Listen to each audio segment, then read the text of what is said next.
Hi everybody, this is Sandra Luna. For my book review, I'll be talking about The Art of Critical Pedagogy by Jeffrey Duncan Andrade and Ernest Morrell.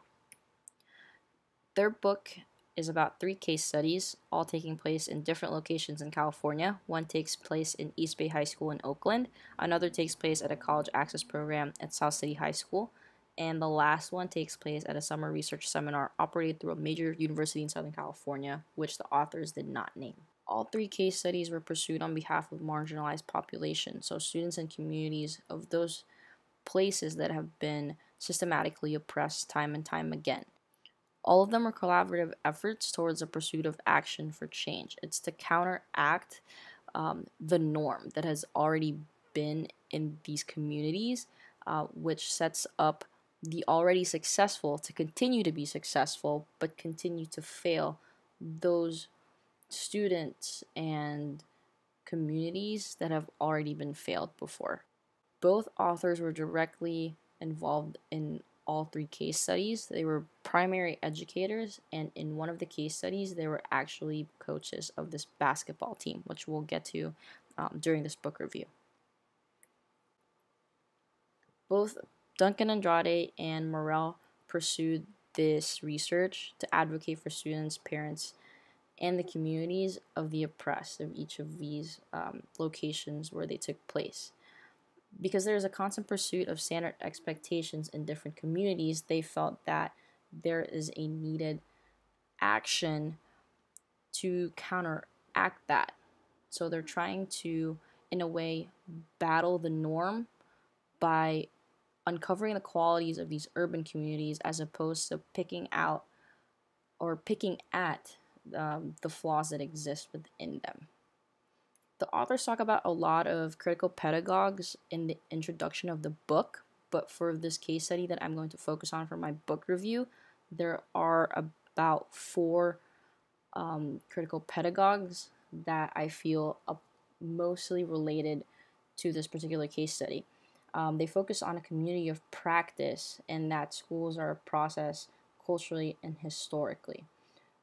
According to the authors, a community of practice is a reflective process. So they went back and sat down with their students in one of these case studies and actually reflected on how their students could do better and how they themselves can do better as both teachers and coaches to make sure that everyone pursues growth. I think this closely ties to what they had mentioned in the introduction of the book when they were talking about the different critical pedagogues that they are going to reference throughout this book. Paulo Freire, who says that partnership with students leads to actions. And another pedagogue is Ira Shore, who believes in reflective practice, which is the concept behind community of practice. Audre Lorde believes in the recognition and the value of differences among people. And Jeffrey Duncan Andrade, in coaching the ladies basketball team in Oakland, understood that each of his players and each of his students came in with a different set of skills, which he actually leveraged by sitting down with them and highlighting their strengths and their challenge areas to make sure that they have personalized plans throughout the season to make sure that they're growing not only on the court but in the classroom. So Lorde also puts a value within the community, which Andrade and Morrell apply in their research because they reach out to members of the community, such as families and other community members, to make sure that not only are their students being recognized on the court, but their collective action that's sending a message to the community is being recognized and is making a change. Subcommandant Marcos has expressed that young people are vehicles of justice. So through our students, we are able to transcend change if and when we figure out their strengths and allow them to shine in those areas. He also mentioned that in the battle for justice, we must march with love and pain simultaneously. We need to recognize the pain or the differences that we have in our cultures to make sure that love still shines in the end, and the system doesn't continue to demarginalize particular groups. Chapter 4 of this book, entitled What a Coach Can Teach a Teacher, is where Jeffrey Duncan Andrade and Ernest Morrell talk about the time when they coached a basketball team in Oakland from 1997 to 2001. Pictured is not the basketball team from Oakland. I coached a basketball team last season at our school, and this is actually them, which is partly why I chose this case study to focus on. In this case study, they employed 3 pillars of critical pedagogy: organic intellectualism, praxis, and counter hegemony. And they also highlight the fact that we need to develop vehicles to engage students. So that doesn't only mean that we need to cater to what our students are interested in, but we really need to employ social justice and culturally responsive teaching into our instruction. So with organic intellectualism, what they really wanted to convey is that students all have different intelligences, and they come into our classrooms, into our schools, already knowing something and already being strong in something. So rather than focus on how we can accommodate in a way to their inadequacies, Duncan Andrade and Morrell both used a method wherein they leveraged their strengths while still growing their challenge areas. So they highlighted the different strengths of their students and their players to disrupt the trends in their learning. So what they did was they sat down with each player, each of the players' parents, and they talked about their strengths and their weaknesses.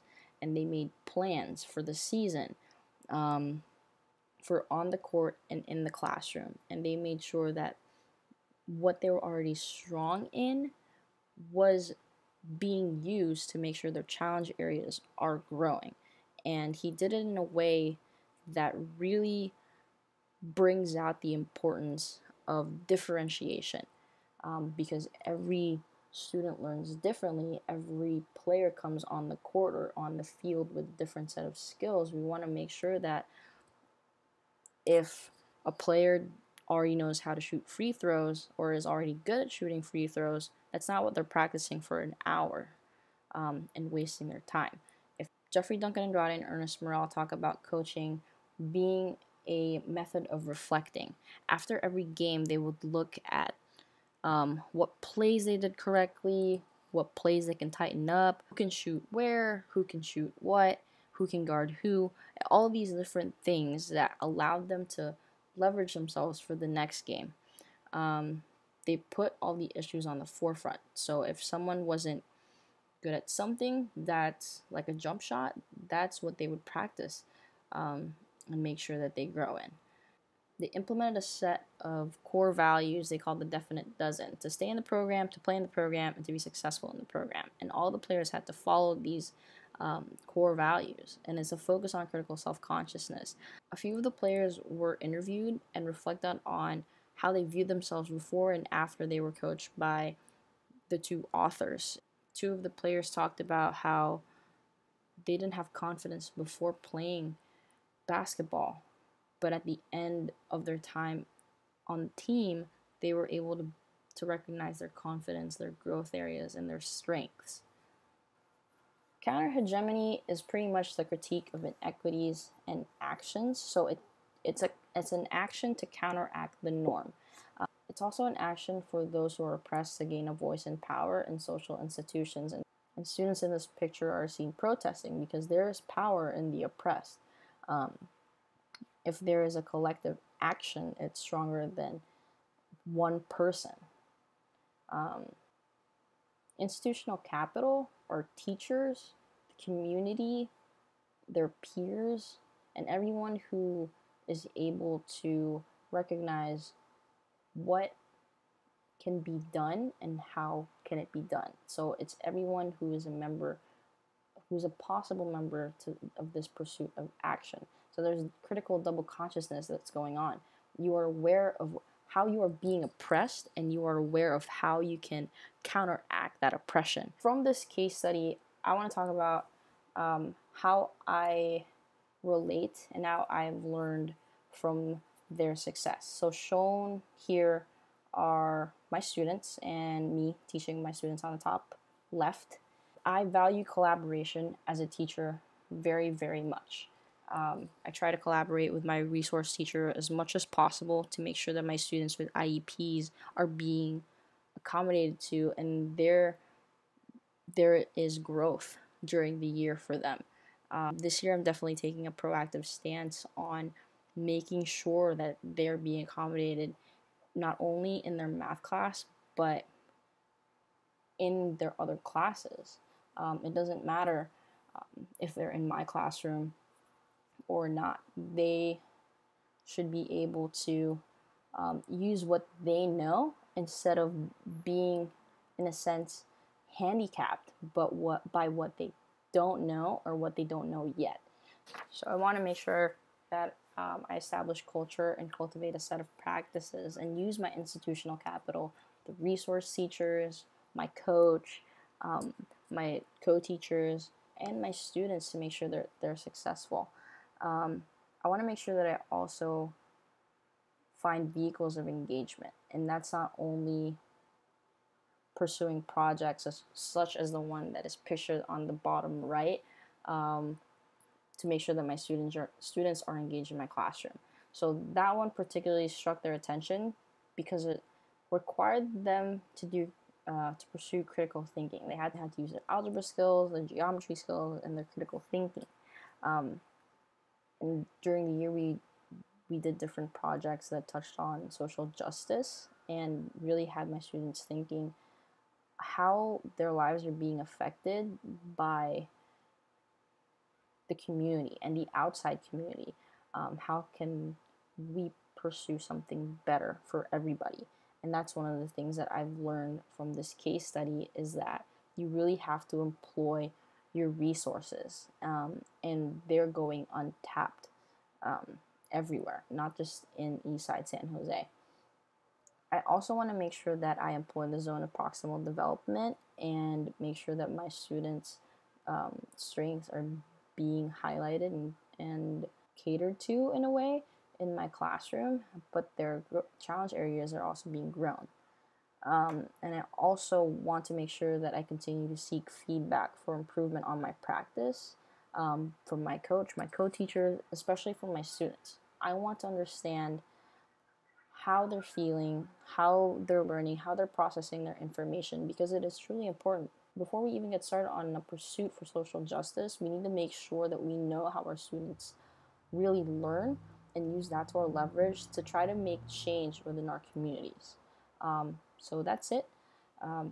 Thank you for watching my book review, and I hope to hear some feedback from you guys.